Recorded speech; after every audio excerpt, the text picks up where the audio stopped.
उसने एक बहुत बड़ी मछली तैयार की थी। यह मछली इतनी बड़ी थी कि एक आदमी को आसानी से निगल सकती थी। जैसे ही योना डूबने लगा, वह बड़ी मछली आई और योना को निगल गई। योना पूरा का पूरा मछली के पेट में चला गया, लेकिन परमेश्वर ने मछली को ऐसा बनाया था कि योना मर न जाए। मछली के पेट में बहुत अंधेरा था। योना को कुछ भी दिखाई नहीं दे रहा था। वहां बहुत बदबू भी थी। योना को सांस लेने में परेशानी हो रही थी, लेकिन वह जिंदा था। अब योना को अपनी गलती का एहसास हुआ। वह समझ गया कि परमेश्वर से भागना कितनी बड़ी गलती थी। वह रोने लगा और परमेश्वर से माफी मांगने लगा। योना 3 दिन और 3 रात मछली के पेट में रहा। यह 3 दिन उसके जीवन के सबसे कठिन दिन थे। हर समय अंधेरा था, कुछ खाने को नहीं था, पानी भी नहीं था। लेकिन इन 3 दिनों में योना ने बहुत सोचा। वह समझ गया कि परमेश्वर से भागना बेकार है। परमेश्वर तो हर जगह है, वह आसमान में भी है, समुद्र में भी है। योना ने परमेश्वर से बात की। उसने कहा, हे परमेश्वर, मैंने बहुत बड़ी गलती की है। मैंने तेरी बात नहीं मानी। मैं तुझसे भागने की कोशिश की, लेकिन अब मैं समझ गया हूं कि तू हर जगह है।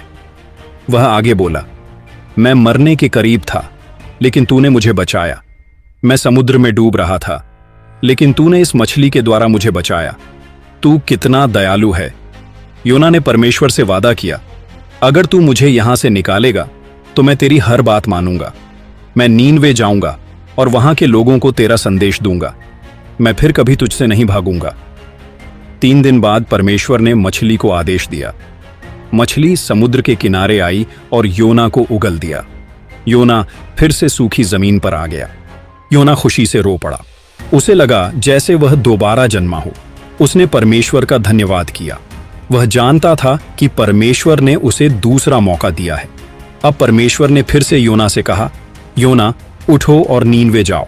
जो बात मैंने तुम्हें पहले कही थी, वही बात वहां जाकर कहो। इस बार योना ने तुरंत हाँ कहा। उसने कहा, हाँ परमेश्वर, मैं जाऊंगा, मैं तेरी बात मानूंगा। वह उठा और नीनवे की तरफ चल पड़ा। नीनवे जाने में योना को कई दिन लगे। रास्ते में वह सोचता रहा कि वह लोगों से क्या कहेगा। वह जानता था कि नीनवे के लोग बहुत बुरे हैं और हो सकता है कि वे उसकी बात ना माने। लेकिन अब योना परमेश्वर पर भरोसा करता था। उसने सोचा, मैं सिर्फ परमेश्वर का संदेश दूंगा।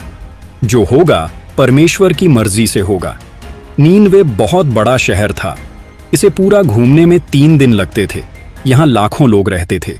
यह उस जमाने का सबसे बड़े शहरों में से एक था। योना नीनवे में प्रवेश किया और वह उपदेश देने लगा, सुनो,